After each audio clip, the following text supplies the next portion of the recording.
आपण बघत आहात आवाज कसमादेचा। सटाणा शहरातून जाणाऱ्या भाक्षी रोडच्या रुंदीकरण व डांबरीकरणासाठी मार्च 2021च्या अर्थसंकल्पात 18 मीटर रुंदीकरणास मंजुरी देण्यात आली होती। तब्बल 3 वर्षांच्या विलंबानंतर सार्वजनिक बांधकाम विभागाच्या वतीने हे काम पूर्ण करण्यात आले। याचबरोबर रस्त्याच्या मध्यभागी दुभाजक व सुशोभीकरणासाठीही मोठा निधी खर्च करण्यात आला। मात्र या संपूर्ण कामाच्या गुणवत्तेबाबत आता नागरिकांमध्ये तीव्र नाराजी व्यक्त होतीये।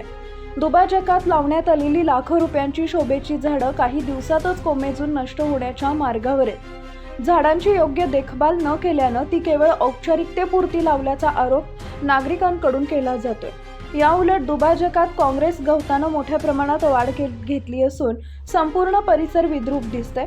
त्यामुळे सुशोभीकरण नसून विद्रुपीकरण असल्याचा संतप्त सवाल नागरिक उपस्थित करत आहेत। याच रस्त्यावर सुमारे 50 लाख रुपये खर्चून 2 किलोमीटर अंतरावर 48 पथ दिवे व 2 हायमास्ट उभारण्यात आले।